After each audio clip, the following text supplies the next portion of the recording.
posted some video lectures. Have you gone through the lectures? Okay.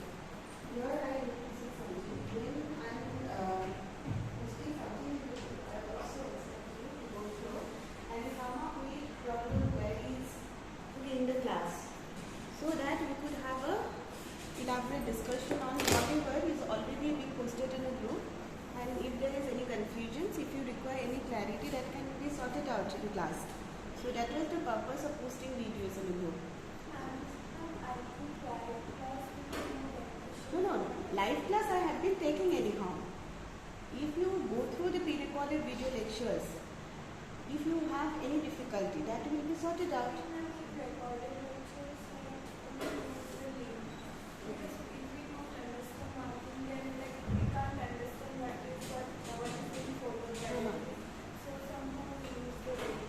No, that you write down. So on this aspect, I have some problem and I need to get some clarity. That you jot down and you come with your queries in the class. And that is the process actually, and this is the process of blended mode. All of we are acquainted about this blended mode, right? And in post-COVID situations, so we prefer to deliver lecture in a blended mode, because I also have some pre-recorded video lectures, and if that could be beneficial for you, why don't you take advantage out of this? Okay, so you take advantage. Anyhow, I am available. I will be taking classes. So in classes, whatever difficulties, problems you encounter in reading those videos or reading those lectures could be sorted out. Okay, so that was the idea of posting the video. So don't keep it till the 11th hour of the exam, that prior to exams, prior to in a few days, not even few days, one day you will go through the videos and then you will prepare yourself for exams. So this is not actually likely. There are certain videos, as I have been telling you, that offline classes will not be online, recorded videos will not be a substitute for offline classes. Offline classes will be happening. And today there is a reason also why I have taken this class, because third class, I really don't know whether you will come up for third class if you missed the second class. That was one idea. And in the last class, we discussed about minority rights, and somehow I could not even finish because of lack of time. I could not finish. So I will continue with that minority right, and I have posted one video on minority right, and that was an offline class which was actually taken for media, society and culture. Some elements you could take from that video lecture also. Okay, because there might be a mere repetition of few elements, and I don't want to repeat the same thing again and again. If you also understand, if you have difficulty, you say that, ma'am, these are the problems we have found in understanding, and this is the issue which cannot be relatable, or it's not relevant to what you are discussing in a class. Okay, so in that way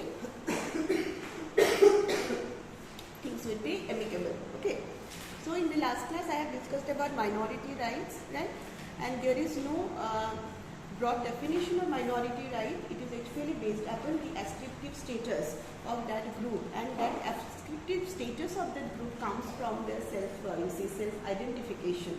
Okay, so self-identification is the one criteria through which a group can define themselves, self-identify themselves, who they are and how they should behave, what are the customs, what are the traditions, what are the rights, and also they self-identify themselves as a minority or a marginalized one. Self-identify themselves means they consider themselves, they regard themselves as a marginal one. They consider themselves as a one who has been discriminated, historically has been discriminated on the basis of, caste, creed, religions, language. They think that they are deprived of the benefits of modernization, and hence they themselves tend to, create a definition for themselves, and that definition is minority. So there is no broad definitions or a dictionary definition. Dictionary definition is available for minority, but there is not formulated definition of minority in Indian Constitution as well as in UN formulation. But you have a definition of minority that is based on self-ascriptive status. Self-ascriptive status means there is some ascriptive identity which is based on a caste, okay, based on, you see, race, based on language, based on the region. You get some identity, okay. That ascriptive identity you also get based on, region. You say that he or she is Assamese, she is Bengali, she is Bihari, she is he is Muslim, she is Muslim, he is Kashmiri. So that is also a kind of ascriptive status, and thus ascriptive status usually stem from the region, and region can be one, you see, location of defining the minority. So region is a location of defining minority. At the same time, you also see the socio-cultural process and the rights. We see the socio-cultural rights, in a sense, the tradition, the way social order has been established and social process has been carried out. Social process, the society has been, has been carrying out its function. Also help to define the minority. Okay, as I have already told you, the social stratification and social ego is one indicator to define minority. So social ego is there, self-ego is also there. Ego that is based on the historical stratifications, that has also created a concept of minority. Okay, so you also see that majority and minority definitions are there, and majority definition is actually based on ego. Minority definition of, see, minoritarianism is actually based on, you see, it is not based on ego, it is based on fear and insecurities and discrimination, deprivation. Minoritization, the way they minoritize, the way they define, and it is that definition actually comes from that fear. It comes from that, you see, the insecurity, it comes from relative deprivation. But majority, minoritization, majority definition of minorities, like a dominant culture, the way they define minority, is taken to that self-ego concept or social ego concept. Okay, so that's how we can understand the minority. But when you say minority, to have some example, like religious minority, Muslim happen to be a religious minority, because we actually see that India is a medley of groups, caste, you see, diverse groups and ethnicities, and religion is a factor which can also marginalize one community. Accordingly, we have linguistic minorities. Suppose Bengali and Tamilians, this Bengali community and Tamilians are not considered minorities in India because they are actually a dominant group, very dominant group. So because of their language, because of their culture, okay, culture is also quite dominant, so quite, you see, overpowering. Okay. But in one particular place, they are also minorities which they define themselves. So it is on the basis of self-identification. They define themselves as a minority based on, suppose in other region, they might have defined themselves as a minority compared to a majority, you see, or dominant language, dominant culture, when I say. So it actually, minority definition comes in terms of a comparison with a majority culture, majoritarian, you say, culture, as well as, you say, a group in that society. So this is a particular, you say, you can also say that numerous or more numerous or less numerous, that factor is also counted with this minority syndrome. So we have also discussed about some factors which has actually promoted the feeling of minority, right?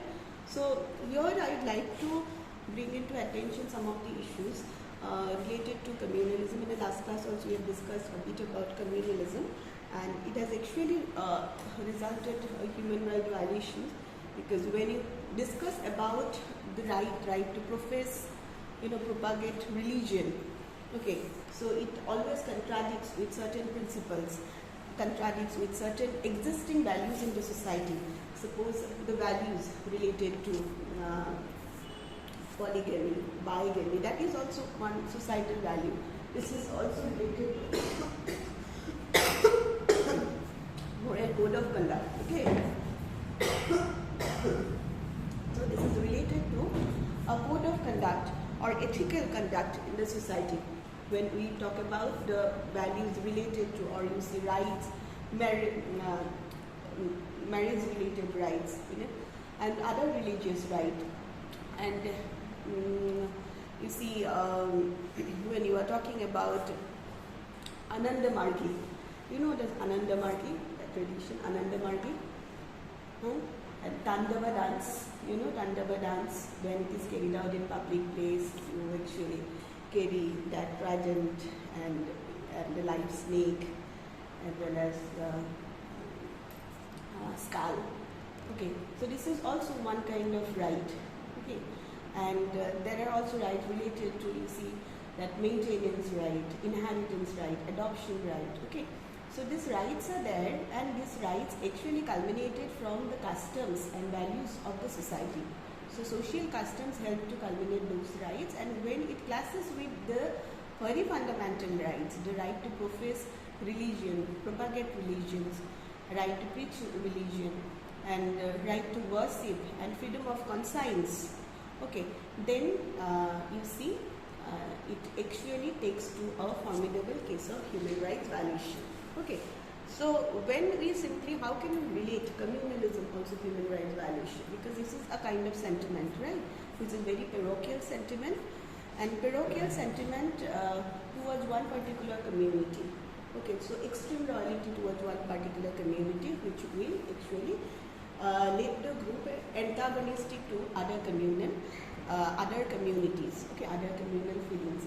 Now you also see that there are different causes, there are different factors which are responsible for this phenomenon. One is political opportunism, all we know. Okay, and also when you look at this communalism in India, you also need to look at this historical fabric. You need to understand the historical fabric of India.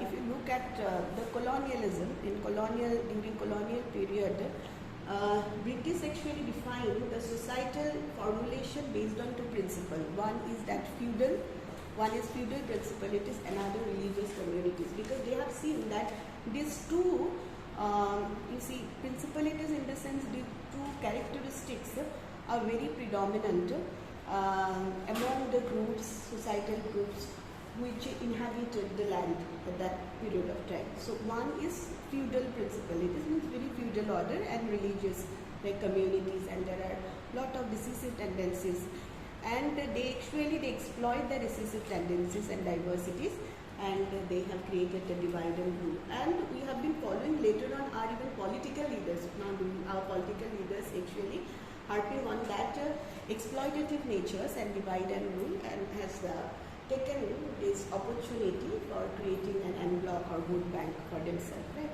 So that is one reason when religion is mixed with politics. Religion is mixed with politics, that also tend to lead to communalism. Okay, so opposite to communalism, we also have a secular polity, but at the same time, see, there are a lot of controversies because of which we could not even maintain the secular outlook of the nations, and controversies regarding this uniform civil code. So one of you have asked about uniform civil code, right? So we could not maintain a secular outlook because of this existing, you see, controversies in the societies, and controversies because there is there is an opinion in favor of fundamental right. There is also opinion in favor of their right over their rituals. Okay, so you cannot even ignore. So in that case, so you need to have amicable solutions, and how to come up with that amicable solution is very, very important. And even as a policymakers or as a field agent also, the kind of solution it will provide to this very problem in the societies. Okay, so if you look at these factors of communalism, you see one is the political, historical factor. Historically, India has been very communal. So actually, earlier we were known for composite culture, because after colonialism, we are actually seeing that colonialist or this Britishers actually exploited that decisive tendencies and created divide and rule, and which have been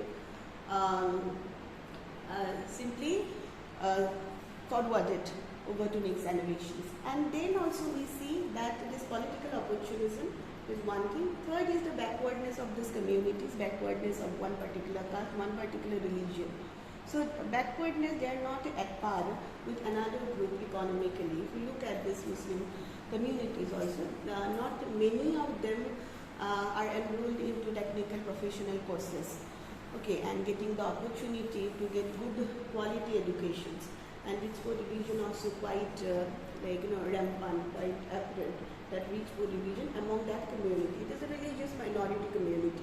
Right. But at the same time, you see Muslim constitute 13% of the population, but it only gets 2.5% of government job. So that has created a kind of sentiment of backwardness among themselves, that they are not getting that opportunity. And also you say foster that sentiment, also you say culminate represented that sentiment of deprivation, relative deprivation. They do have that capabilities, but you see, they expect also to get government job, they expect also to get employment, good employment opportunities, but on the basis of capabilities at times they are denied that opportunity. They said that they are completely declined. So at times their capability has been declined, because of which they do have a feeling of relative deprivation. Okay, so and this feeling is genuine. I'm telling you, this is a genuine feeling among the minority, and this feeling actually helps them to identify themselves that they are minority community in the society. So self-identification happened to be one of the a criteria to define the minorities. They themselves identify, and their identification is based on the historical biases, societal biases, their experience, personal experiences. Okay, so you cannot even ignore that. Okay, so that is so backwardness is also one region that has actually you say aggravated communal sentiment, or it has promoted communalism. And also you see that when communal parties are also there, Akali Dal is there, Muslim League. So we have communal parties force alliances with the existing political parties. Okay, so and that's how also they fan the communalism. And there are also non-political organizations, all of you know about VHP, RSS, okay. They are also they are fanning communalism by trying to create an Akhanda Bharat. So when it's Akhanda Bharat, so they try to convert all Islam, all Muslim, and try to Hinduize all Muslim. Okay, and create an Akhanda Bharat based on a 4-point principle, that is what uniformity of Sanskrit language and backing those who support their interest, as well as banning the proselytizations. And another one is to bring all supporters into the one platform in order to create a crusader against against other religions. Or crusader for Hinduism. So based on this 4-point principle, they are trying to create an Akhanda Bharat, and in a way that has definitely felt communalism in this land. Okay, and this 4-point principle, they ban proselytizations, conversions. They also ban this, they make Sanskrit as a uniform. Sanskrit is a very rich language, we all know. But at the same time, Urdu is also very rich. So when you talk about Sanskrit to make a uniform language, and you are somehow giving a secondary status to Urdu. So Urdu is now nowhere in the same. Okay, so that is one thing. And they try to use it most of the time now also. Sarkar has already given opportunity, started giving opportunity to those, and they have been giving opportunities to those who back their interest, who support their interest. So that is also one policy, in a way it will facilitate communalism, that you have that political opportunism, that happen to be one cause of that communalism, and in a way it will violate the human rights. So all these factors, when people are not getting job, getting employment opportunities, getting education which is their due, is in a way violating their rights. But because everybody has right to work and have to have decent salary, decent pay, so you cannot simply say that okay, we are giving you education, but actually you are bearing the opportunities also, minimum opportunities, okay, for your interest. You are simply creating a vote bank policies. So in a way,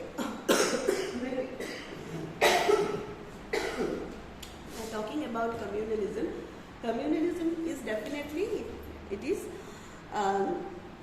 one, like, it is a factor that lead to human rights violation, and communalism lead to human rights violation.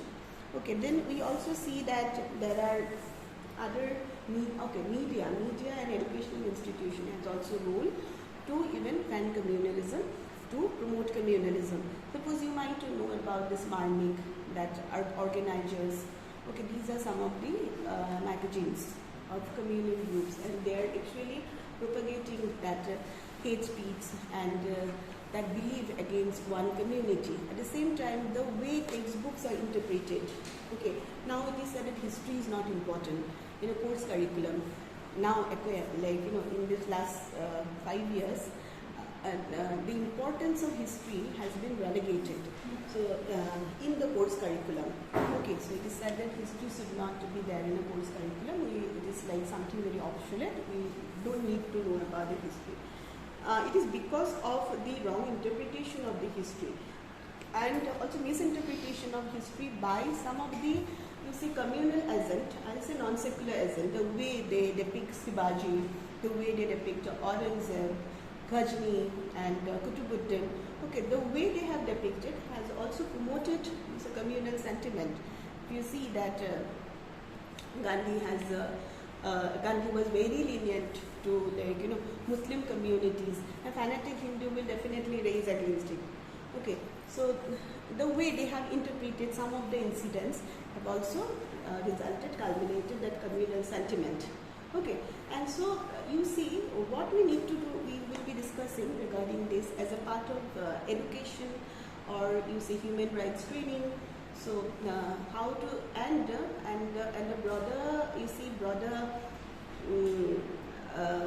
definition would be how to, or a broader question would be how to prevent communalism.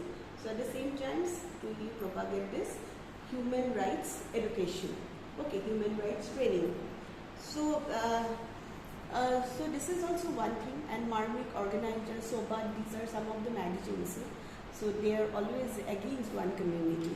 The way they are written, the way they are interpreted, they are always against one particular community. Okay, and also you see many a time these communal organizations try to create grievances, because they create grievances within the communities that this is your grievance, see, you have been discriminated, like, you know, for years, and now you need to choose this very path. Okay, and that is actually responsible for this communal sentiment. And this is an imposed kind of self-identification from, you see, this communal group. Now, how to prevent this situation? So, as a human rights actor, or as in, what is your role in this situation? So, you talk about this media. Media also most of the time promote communal sentiment. When they report or publish a news based on hearsay, based on rumor, based on misinterpretation, and when you say there is some report, they identify Hindu girl, Muslim boy, or Muslim girl, Hindu boy, like that way. So this is not right. You won't have to put the ascription of the community, right? So same goes to, like, you know, even other cases.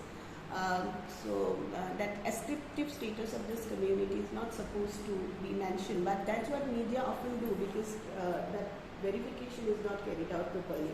So lack of verifications, and just because of that misinformation, disinformation, and also based on the hearsay, what they publish is the cause of media promoted, you say, communal sentiment. And that communal sentiment has actually, you say, it has altered the whole democratic fabric of India. It has, you say, upfront that this multi-religious fraternity. It has disrupted that multi-religious fraternity of India. So what you can actually do is to, you see, you can persuade to decommunalize the civil society. So civil society, when you say civil society, consists of all these organizations and media, right? So it has a role, it has a very important role in persuading government or pressurizing government to formulate any policies, right? So what is happening? Okay, so it has a role in persuading government on formulating any policy. So that's what you decommunalized. Come.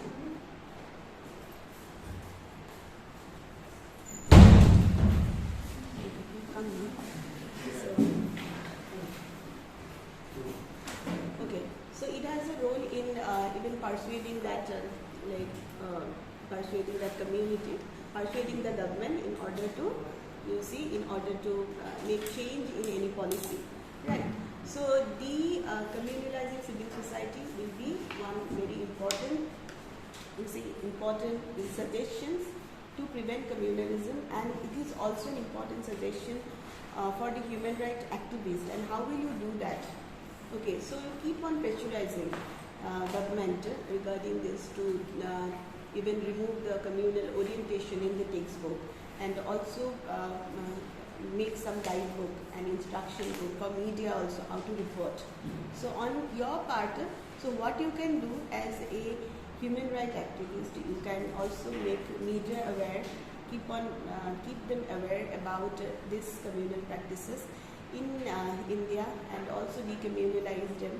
And at the same time, so you also pressurize government to bring that backward community at par with the forward community, so that their grievances will be eradicated, as well as also it is very important to impose a fine in the communal areas. And also you suggest government to impose fine in the communal areas and ban those communal parties, communal organizations, because this is very, very important way to, to prevent that communal sentiment. Okay, so these are some of the important parameters which I have discussed regarding communalism. You have already missed, so the video is recorded, so you can listen to that. And also we see that many a time we associate religion with communalism, right? So when you associate religion with this communalism, whether religion is a factor which lead to fan communalism is one question. So actually religion cannot create communalism, right? So communalism and religion are associated, but religion cannot create communalism. It is basically the political, opportunists who base religious differences to organize communities based on religious differences, and they can also exploit religious differences, and then they can fan communalism in India. And here another factor is also very, very important. You see, in the last class we have discussed about some factors which have already aggravated that communal sentiment. Administrative factor is also there. When you see intelligence agencies are not that inept, when police are not that trained enough and equipped enough, so definitely you cannot think about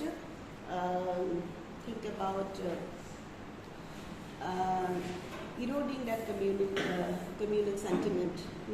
And why it is so? Because you see, most of the time it is also suggested that whenever there is a riot communal riot happens, state or central government take the role, in terms of enforcement of the law. But what is suggested is that bring the district magistrate and district administration into this field, and also make SC and district SP and superintendent of police and district administration very aware about these very factors, what can actually create a riot, and also create a kind of penalty charge on them if they could not manage their areas, so you will be penalized. So that might be a way to prevent the communal sentiment in India. But so actually you see that we cannot even say that these are the factors which can prevent and these are the ways we can prevent, because our fabric Our societal fabric has been highly communal, and it's getting very communal day by day. It is because of the political intention. Now you see, when you are talking about superstition is something which is a very elastic term, and it is also narrowly defined as a superstitions. We try to relate it to religious practices, but actually these are not religious practices. And if I would like to define religion, what is religion? And religion is not culture, but few people also tend to make it a part of culture, part and parcel of culture. When you look at religion as some customs and rituals and the rites in order to upliftment of your self, upliftment of human being, then definitely religion is a custom. Religion is a culture, or religion is a part of culture. But you see, many a time religion is also an existence of superior being, or a creator, or a supreme being. That's how we say religion is. And also we see that there is an existence of superior being or supernatural element beyond the earthly element. So that is also one belief factor associated with religion. Okay, but when you say religion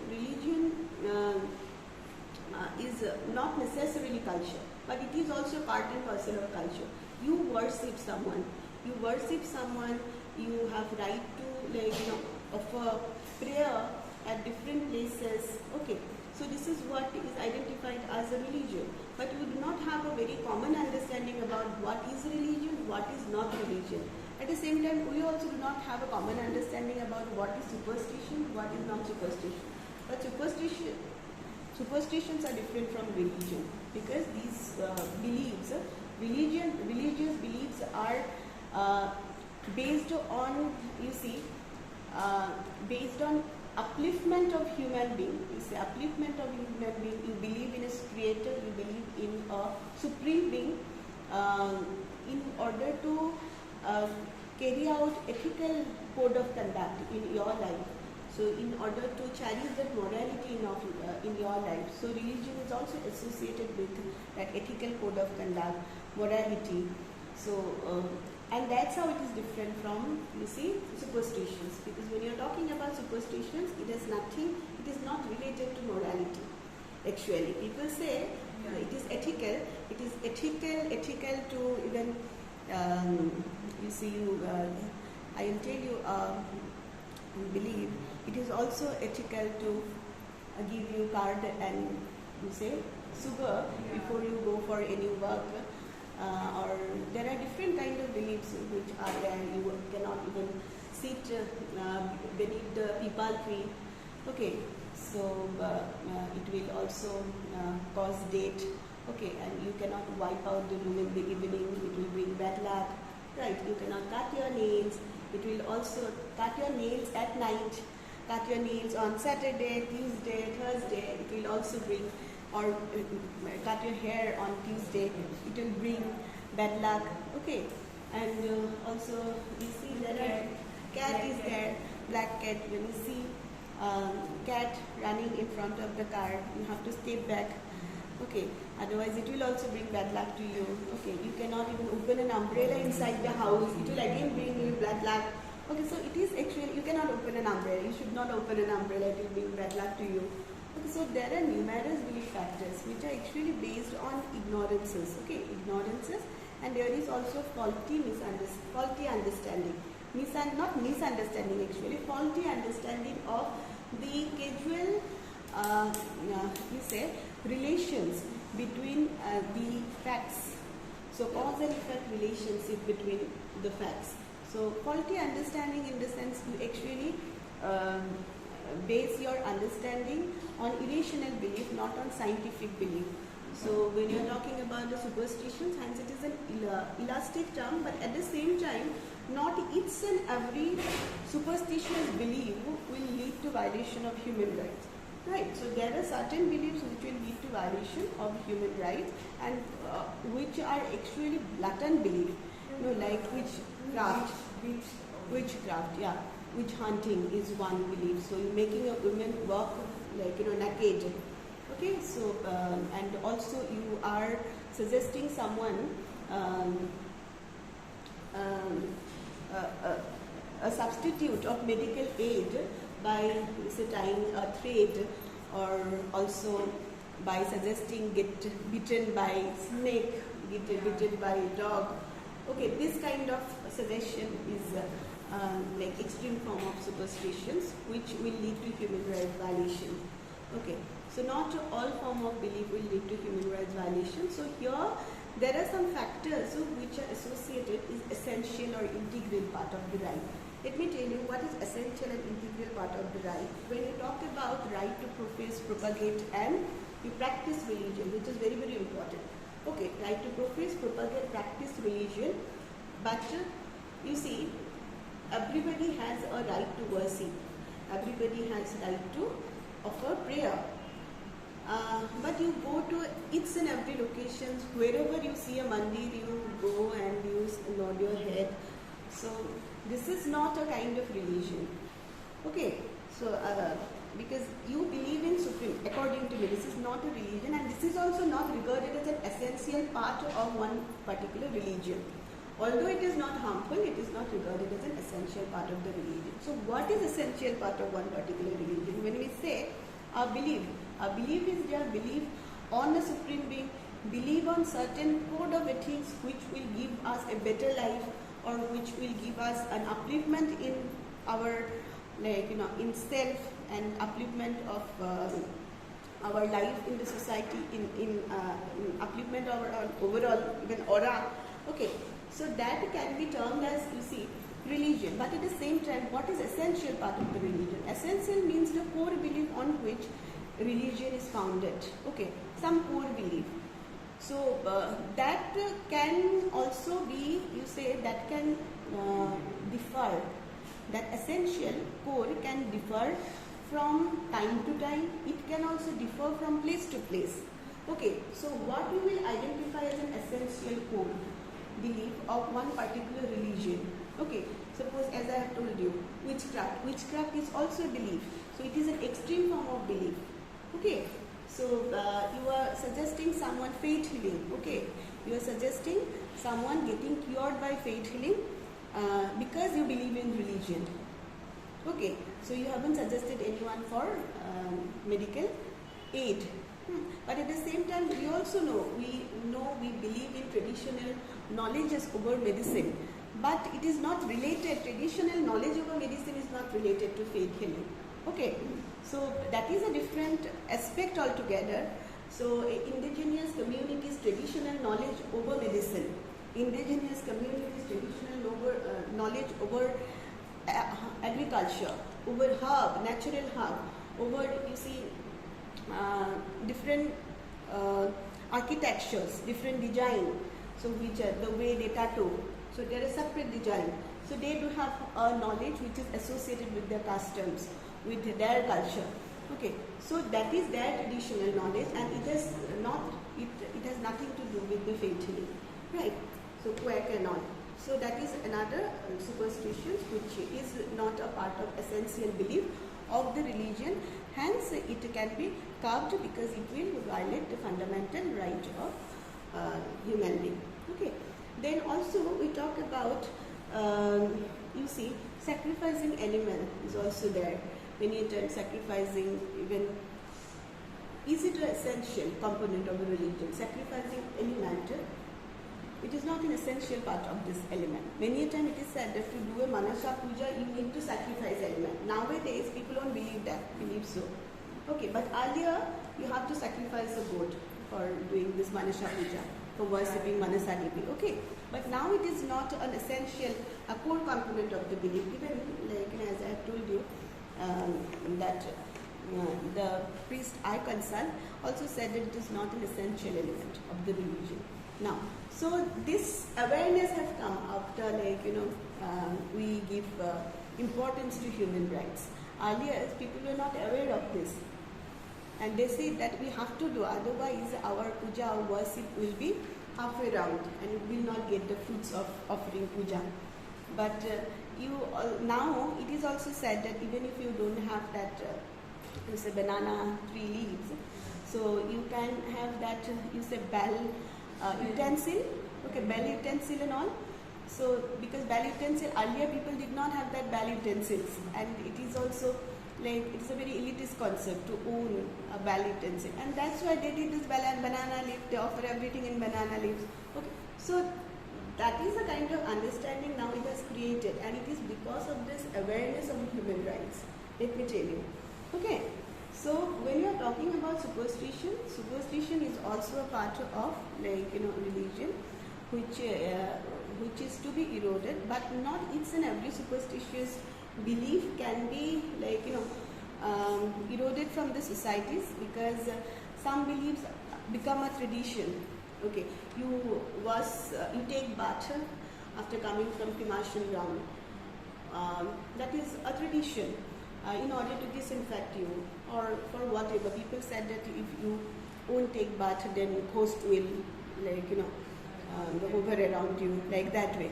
So it is not due to that factor. So you see, you have a scientific reason associated with it. You won't have to sleep north side. You should not sleep you should not sleep north side of this bed, because it will bring you ill health. Sadhguru has given a definition about, not interpretation on definition. Sadhguru has given an interpretation why you should not sleep in north side, because of some longitudinal reasons, because he has a different kind of belief system. But I used to sleep, but I really don't know, I cannot even associate my illness with that. Okay, but this is again for me, this is superstitious. Okay, so but yeah, I also prefer to give card and sugar, not out of that belief, but it becomes a tradition. Okay, get some sugar because you are going to start or initiate a new task, and so everything will get calm, and you say cool, it will keep you cool, and that is the reason I am offering you sugar and card. It will keep you cool. And offering honey to a newborn child, it is also taken as transferring transferring my attitude, means gift, the one who is gifted honey, transferring the attitude of the one who is gifted honey to the newborn. Okay, so like that way people are actually interpreting. Okay, so it will also make this make the kid or make the infant sweet tongue, offering honey. So there is a kind of belief structure which is also associated. So these are superstitious, no doubt, because there is no scientific reason behind it. Okay, but you see, it is an elastic concept. So elastic in the sense, superstition is also elastic concept. So it is obscurantism, elastic concept. We talked about astrology now. Okay, so astrology, and it is a matter of study nowadays. Okay, so that belief, because everybody, I think, even if people say that I don't believe, some way or others, they are entangled with a panjika, or you say that the horoscope or and they tend to listen to people. Oh, this will happen. Oh, this has happened because of the sword line on my palm, or see.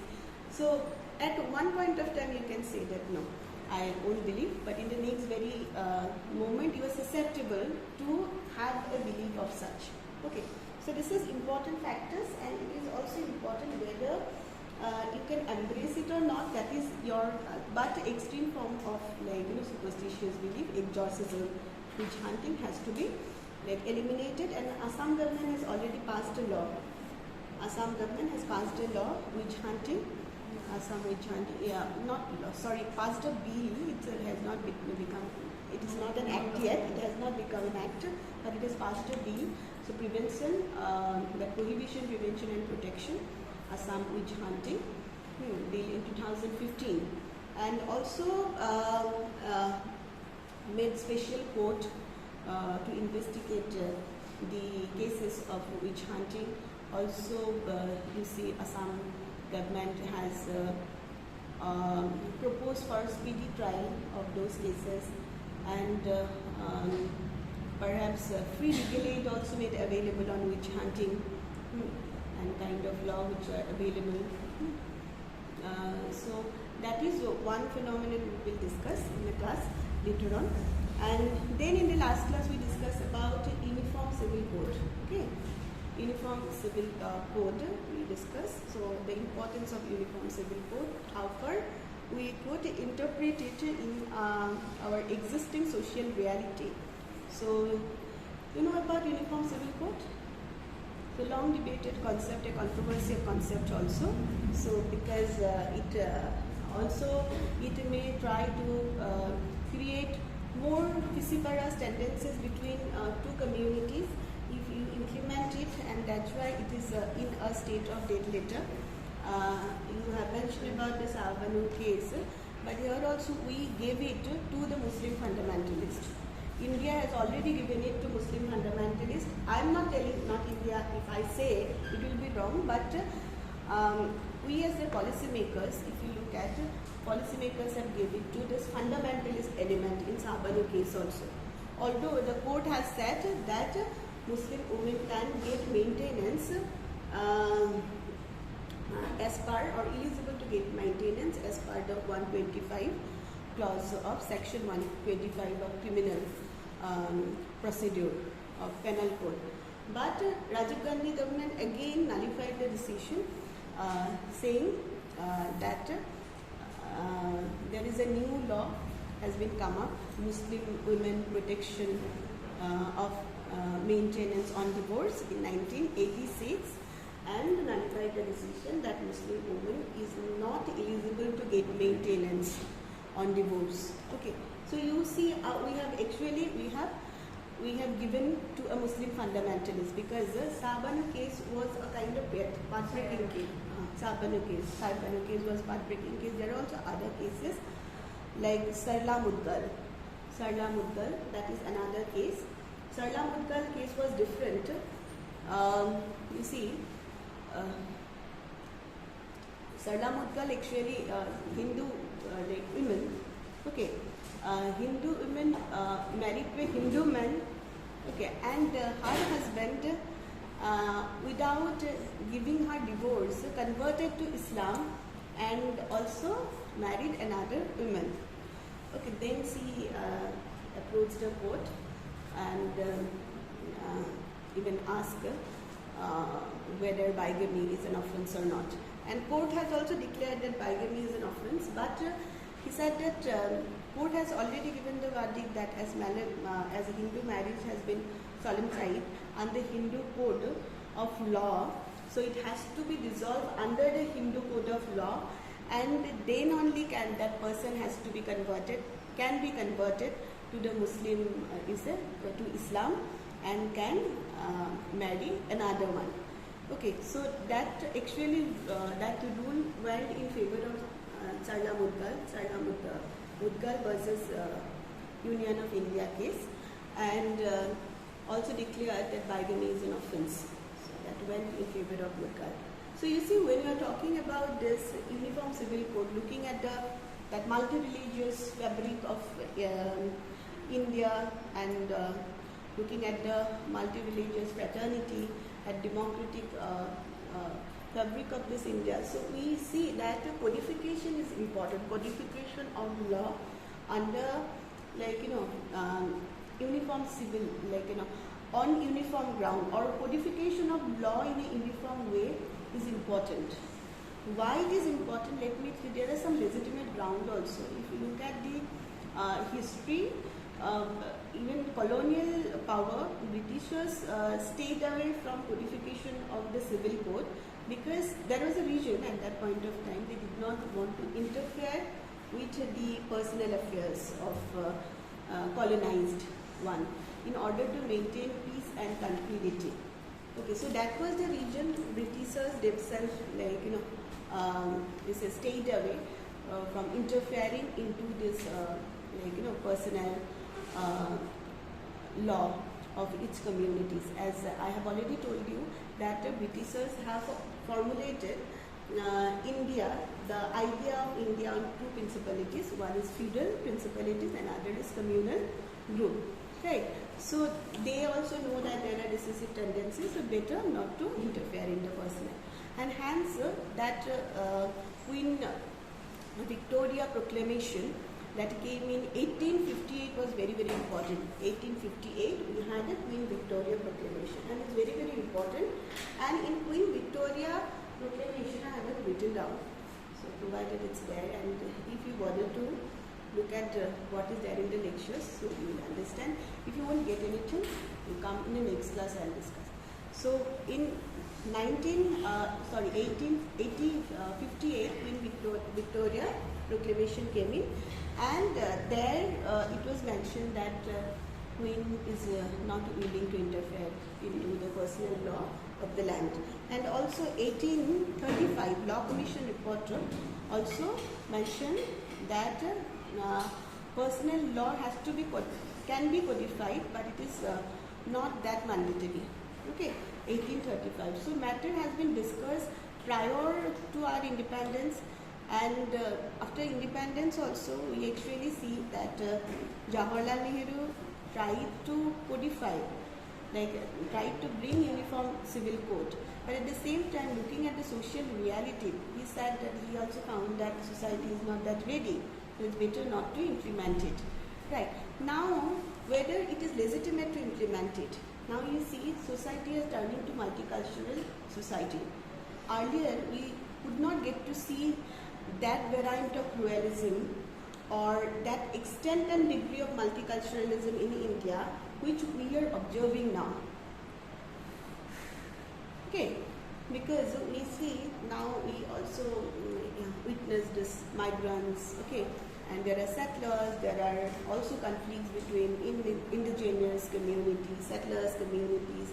There are different tribes, Autochtone tribe, non-Autochtone tribe. I have discussed in one videos. There are hill tribes, there are also plain tribes. Okay, so in Assam we have 23 tribes. There are hill tribes and plain tribes, Autochtone, non-Autochtone tribes. There are Adivasis. Okay, ex-tree garden workers, tree garden workers.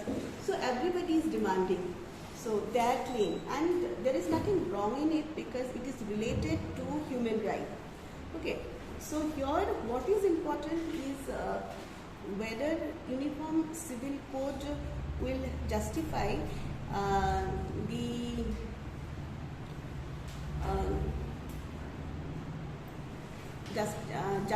can be justified in this multi-ethnic fabric or multicultural fabric, justify the dignity of each group or right of each group. That is a question. Okay, so when we say, as I have already told you, that Uniform Civil Code, in order to implement Uniform Civil Code, you need to have a proper interpretation of law and which is specific to the community. How that community will get the benefit from one particular law. It's very, very important. And you need to have a proper explanation, proper interpretation of its law, its personal law related to marriage, law related to divorce, law related to, you say, maintenance and adoption, law related to property, which are civil matters, which are supposed to be codified uniform way across India. So you need to interpret community-wise or in such a particular manner that each and every community can determine the benefit out of it. Benefit for them from this uniform civil code. So that is very, very important. Sorry? Law Commission report. So that was one thing, and also we see that is one thing. And second thing, what is important, definitely there are some advantage and disadvantage of implementing that uniform civil code, as it is a part of directive principle of state policy now under Article 44, right? Article 44, and which have credited the state to endeavor uniform civil code and whenever state consider that it is required. Now you also see that it is legitimate on the ground of gender equality. It is also legitimate on the ground of, you see, on the ground of fulfilling the aspiration of young and youth, because they have embraced the modern values, modern lifestyles. Okay, so definitely it will fulfill their aspirations in a way, and it will also prevent a person to marry twice. You see, polygamy and bigamy is unethical in Hindu, in Jain, in Buddhism. Okay, in Christianity also it is unethical. So this bigamy is not allowed in Hinduism, in Jainism, in Christianity. Okay, polygamy is also not allowed. So it is also not a part of essential code of any religion to have two wives in order to have a male descent. Okay, or to procreate more children in order to create a community or expand your community. So this is not an essential core of any religion. So you can preach religion, propagate, you can practice religion, you have freedom of conscience, but freedom of conscience doesn't mean that you can marry twice, thrice, or and to keep more than 2-3 wives in order to even procreate more children. Okay, so this is not an essential part of the, you see, yeah. Adultery is being legalized, I guess, recently. Sorry? Adultery is being legalized recently by the Supreme Court of India. So what's the, is there any link between the both contexts? You see, the thing is that we have been very, very flexible to a certain extent. And when we are talking about a divorce earlier, and along with divorce, maintenance is also there. So Hindu Marriage Act is also there. When you're talking about the adultery is actually linked. It is connected to this act. It is not. You cannot say that adultery this is a factor which also can be codified under the UCC. But it is legalized in the sense that it will give more, it will give right to women to even, you say, to have free choice to cohabit with anyone. Okay, so in that way it has been legalized. And also it is not considered as something unethical in a way, okay, because earlier you say keeping a woman, so this is actually related to right of women. Okay, so when you talk about Uniform Civil Code, this is actually related to religious right, your codification of personal law. It is also a right to religion. But adultery is not a religious kind of right. This is basically, you see, this is also related to women's right. Whether it is good or bad, that we will discuss later, because also we need to look at different circumstances. So in personal law also, there are different personal law, adultery is prohibited. Okay, so it is prohibited, but it is also legalized nowadays, and to try to create a flexible, to bring flexibility in the society. Okay, so that is one thing. So in a way, UCC will also bring gender equality, and adultery also brings gender equality. So legalizing adultery will also create gender equality at the same time. And also it is also related to these aspirations of the youth at the same time, you see, to a certain extent, because you say they want to be liberated nowadays, they want to be emancipated, and they don't believe in marriage that much. Okay, so earlier, so marriage happened to be one, one cardinal norm of the society, that you have to get married after you reach one age. But now it is not rituals of that sort. So hence it is also related to the liberal ideology. We are being more liberal. And you see, industrialization, this capitalism, this liberal setup has already weakened the hold of communalism, weakened the rigid tendencies in the society. So that has resulted legalizing adultery. So we are also getting more liberal. So we are pursuing that liberal ideology. Okay, so we also prefer celebrating marriage with cutting a cake, right? Or even we can also have champagne in the marriage. So that is, we are moving towards liberal tradition. That is the reason. Okay. But in implementing uniform civil code, what is important is to bring the secular element of all the personal law. Okay, bring the secular element of all the personal law for the benefit of the society, for the benefit of its community. So it will not create a disharmony among the community. Muslim might say that it has encroached upon our right, but again it will not encroach upon their right. You see, in Hindu also there are fanatic element. There are fundamentalist element which we need to avoid. Okay, the Hindu code of law is different. You have Hindu Marriage Act, okay, Hindu Maintenance Act, Adoption and Inheritance Act. Then you have that minority. There is another act that is related to minority, maintenance of minority, and that was passed during after independence. A few legislation have been passed, and also before independence during 1856.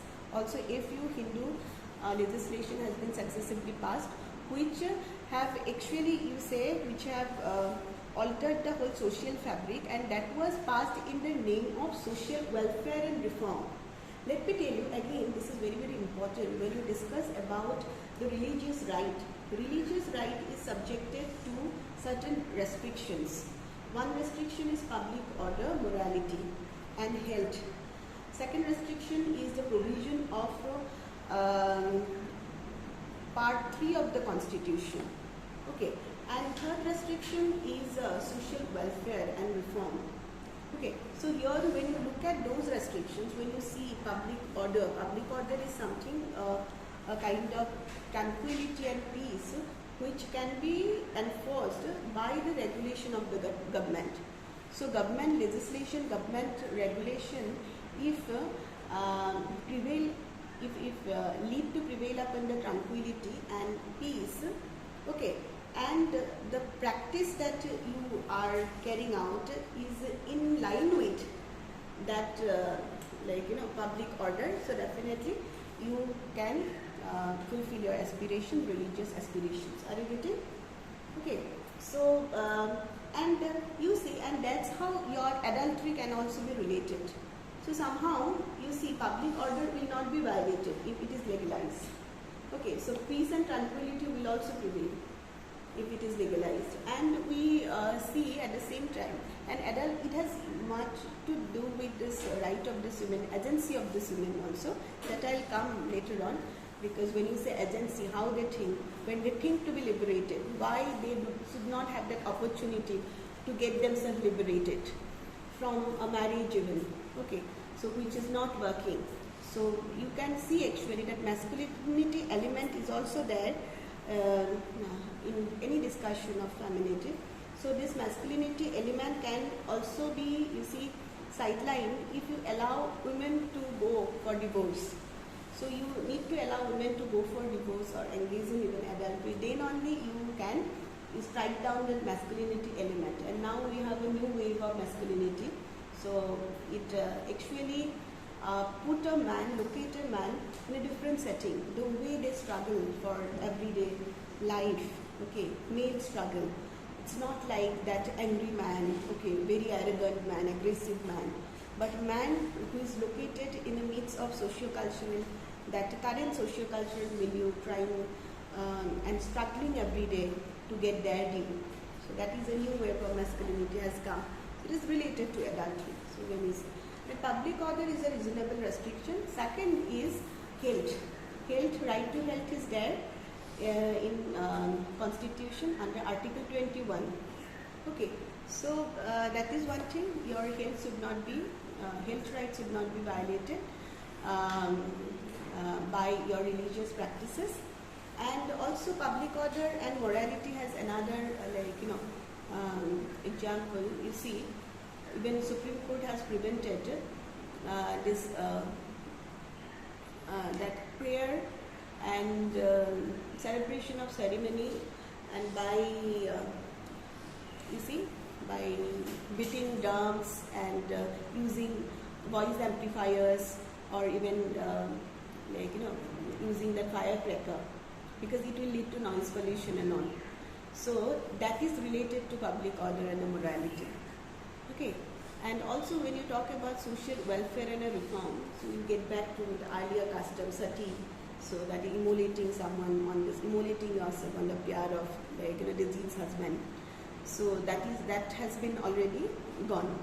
Okay, so that was also very rigid custom, which has been eliminated. So we don't have to say that Hindu laws and Hindu codes are liberated, Muslim codes are non-liberated, or you say not liberal.